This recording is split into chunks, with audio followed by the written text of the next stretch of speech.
નમસ્કાર મિત્રો, આજે આપણે આવી ચૂક્યા છીએ મહેસાણા જિલ્લાના ખેરાલ તાલુકાના મંદરોપુર ગામે. મંદરોપુર ગામે પાવન અને પવિત્રકારી એવી માં શીતળા માતાજીના બેસણા છે.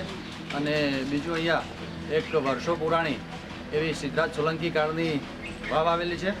તો આજે અમે તમને માં શીતળામાના દર્શન કરાવીશું અને પવિત્ર એવી વાવના પણ દર્શન કરાવીશું. તો આવો આપણે સૌ સાથે મળીને માં શીતળામાના દર્શન કરીએ અને વાવનો નજારો જોઈએ.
આપણે જે પાવન અને પવિત્ર એવી માં શીતળા માતાજીના દર્શન કર્યા.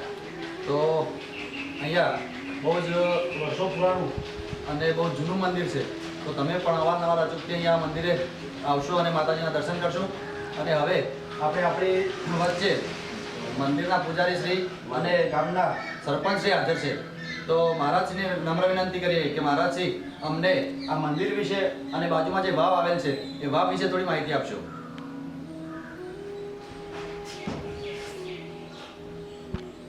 આ મંદિર છે એ ભાઈ આમ તો બ્રાહ્મણોએ બનાવેલું. અમારે આ મૂર્તિ છે પહેલાં એક અમારા રાવલોના વાસમાંથી નીકળેલી આ મૂર્તિ. એ આ મૂર્તિ ઊંધી હતી, એના પર લોકો નાતા ધોતા આવું બધું કરતા, બરાબર. પણ કોઈ મહેમાન આવેલા એ ટાઈમે તે પહેલાં તો એવી સગવડ હતી કે બહાર જ નાવા પાણી આવે, કોઈ સંડાસ બાથરૂમની એવી કોઈ વ્યવસ્થા પહેલાં હતી નહીં. જાણે મહેમાનને પાણી આપ્યું નાહવા માટે એટલે એના પર પથ્થર ઉપર બેસવા જાય એટલે એનું ચમત્કાર થયું કે આ કંઈક સ હાર્યું.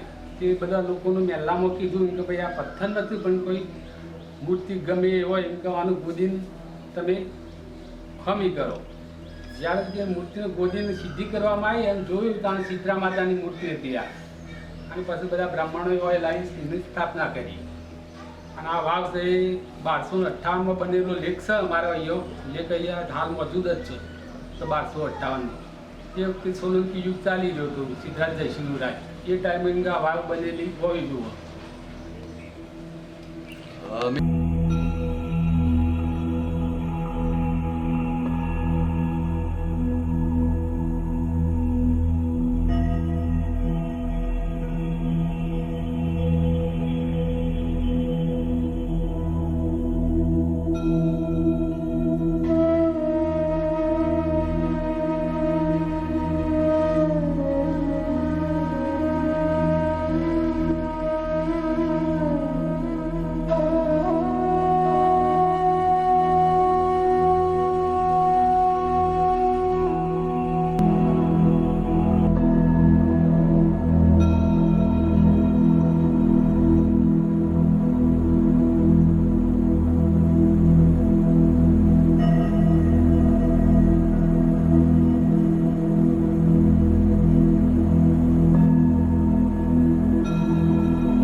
જે આપણે આ વાવમાં નીચે દર્શન કરવા આવ્યા છીએ અને તમે જે વાવ જોઈ રહ્યા છો એ વાવ મહારાજના કહેવા પ્રમાણે 1200 વર્ષ પુરાણી છે અને સિદ્ધરાજ સોલંકી કાળમાં બનેલી છે.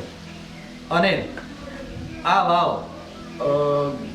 હાલની તારીખમાં ગામ લોકો દ્વારા પ્રોસેસ ચાલી રહી છે. આ વાવનું સમારકામ ચાલી રહ્યું છે. તો બહુ જ જૂની અને વર્ષો પુરાણી વાવ છે. તો તમે પણ અચૂકથી અવારનવાર આ વાવના દર્શન કરવા માટે અને એનું અલૌકિક આ કોતરણી કામ છે તો એ નિહાળવા માટે અચૂકથી પધારજો એવી અમારી નમ્ર વિનંતી છે. અને સરકારશ્રીને પણ નમ્ર વિનંતી કરીએ કે આટલી બહુ જોરદાર મસ્ત પવિત્ર જગ્યા છે અને બહુ જ પુરાણું અને અલૌકિક સ્થળ છે આ. તો આ સ્થળને પણ જો રિનોવેશન કરવામાં આવે અને આ સ્થળને પણ જો પર્યટક સ્થળ તરીકે વિકસાવવામાં આવે તો આજુબાજુના ગામ લોકોને અને અહીંના સ્થાનિક લોકોને પણ બહુ જ ફાયદો થયો છે અને આ જગ્યાને પણ બહુ જ ફાયદો થયો છે. તો સરકારશ્રીને પણ અમારી નમ્ર વિનંતી છે કે આ સ્થળને પર્યટક સ્થળ તરીકે વિકસાવવામાં આવે અને આનું રિનોવેશન કરવામાં આવે. જય માતાજી.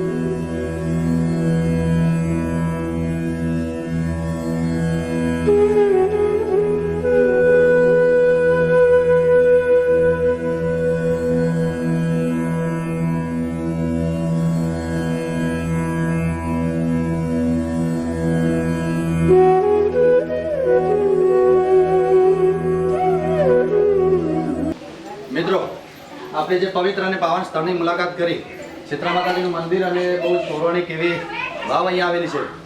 તો અહીંયા શીતળા માતાજીના મંદિરે શ્રાવણ વદ સાતમના દિવસે બહુ જ ભવ્ય લોકમેળો ભરાય છે. અને બીજી વાત કરીએ તો માતાજીના પ્રતાપથી અહીંયા જે પહેલાંના જમાનામાં શીતળાનો રોગ જે થતો હતો એ ત્યારે પણ અને અત્યારે પણ એની દયાથી બહુ જ લોકોને સાજા કરી દે છે અને એની પરમ કૃપા છે લોકો ઉપર.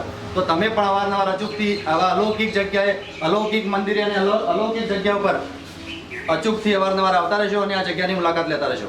જય માતાજી. મિત્રો, અહીંયા મંદિર જોડે અને વાવની જોડે બાજુમાં એક અતિ પવિત્ર અને બહુ પૌરાણિક એવું શિવજીનું મંદિર આવેલું છે, શિવાલય આવેલું છે. તો એ શિવાલયને પણ આપણે જોડે જોડે દર્શન કરીશું અને તમને પણ દર્શન કરાવીશું. તો આવો સૌ સાથે મળીને એ શિવાલયના દર્શન કરીએ.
આપણે જે પાવન અને પવિત્ર સ્થળના દર્શન કર્યા, માં સીતરા માતાજીનું મંદિર અને પૌરાણિક વાવ જે આવેલી છે એ વાવના પણ દર્શન કર્યા.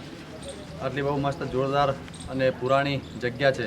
તો તમે પણ અવારનવાર આ જગ્યાએ દર્શનનો લાવો લેવા અને જગ્યાની મુલાકાત લેવા પધારતા રહેશો.